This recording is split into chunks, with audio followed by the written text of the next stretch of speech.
all so much for being here, and thank the organizers. I think you picked a great day. Isn't that a beautiful day, 2 days before spring, the official opening of spring?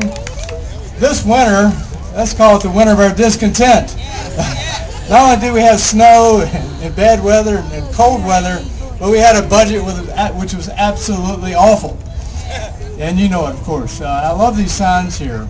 Do the math. The math is ugly. Keep the promise. That's beautiful. Our future, our children. I deserve more than the minimum. You're absolutely right. Are our kids worth 2 cents? Yes. A whole lot more than 2 cents. Let me just tell you a little bit about this budget. Onsley mentioned a little bit, and by the way, Onsley's doing a terrific job, and I'm glad he's on the House Appropriations Committee. He's doing a great job for Roanoke City and Roanoke County. And also, let me, before I get into this, tell you, you have a great city council that really cares about our children, and you have a terrific school board that cares about our children. And our new city manager, Chris Morrill, I saw him over here. I just met him. We're looking for great things from him. And our superintendent of public schools, Rita Bishop, is one of my favorite people. She's a neighbor and a great friend and doing a terrific job in educating our children. Thank you, Rita, for all that you're doing, and thank you for speaking up. We need more people to speak up about what's going on in Richmond. Now, let me just give you. Some people may say it's the good, the bad, and the ugly with regard to the budget.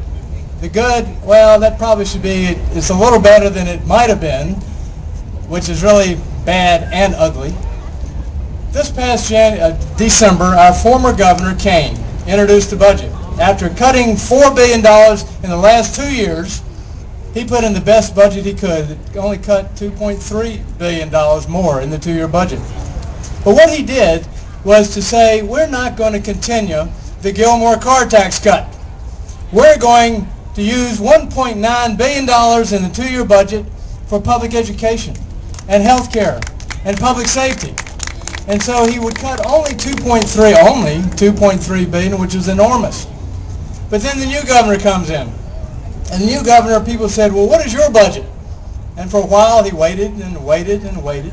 And finally he put in a budget that recommended cutting public education by $730 million more money than was cut in the Kane budget. What that would have done is cut 28,000 teachers from our public schools.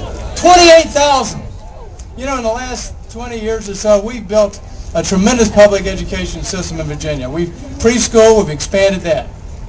We have lowered class sizes. We've had expanded school counselors, nurses in the schools, alternative education, special education programs, the city school, for example, in Roanoke, the governor's school. And all of this that we've done in the last 10 to 20 years or more will be subject to being slashed or cut out entirely on the budget of the new governor. Well, you can see I called it in the paper, it was a political tsunami, and it was. We heard from you, we heard from people all over the Commonwealth.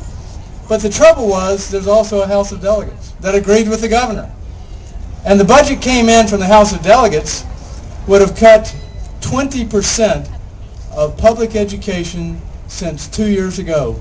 The last 2-year budget that was passed in 2008, 20% cut in funding.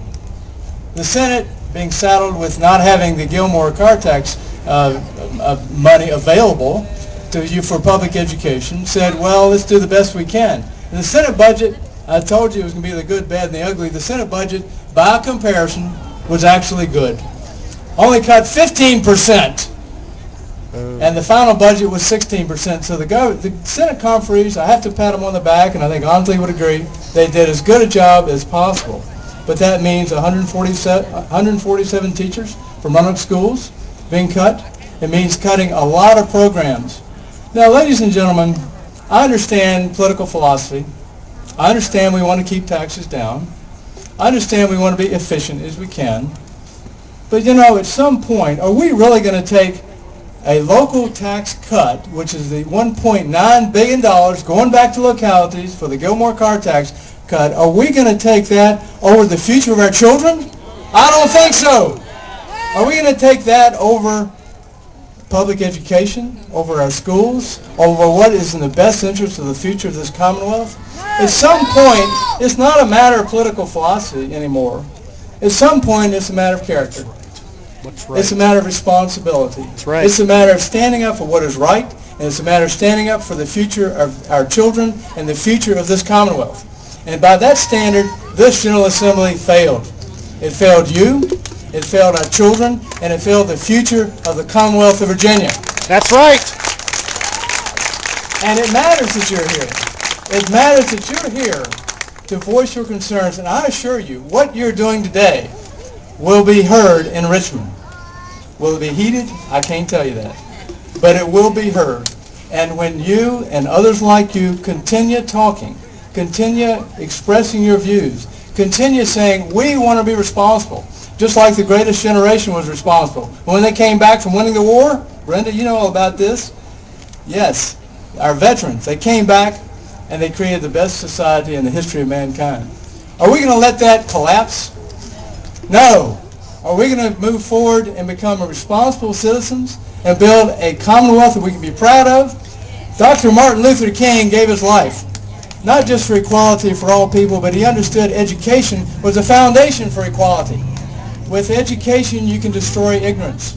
And ignorance is the seed of bias and discrimination. That's right. Right? That's right. That's why we've got to start with our children and make sure our children have the best education possible, and that means we've got to change the whole approach that's going on in Richmond. Thank you for being here. Thank you for letting me be your senator. I've enjoyed it enormously. Please let me know your views, because I assure you I will express them as I have this winter in Richmond. Thank you very much.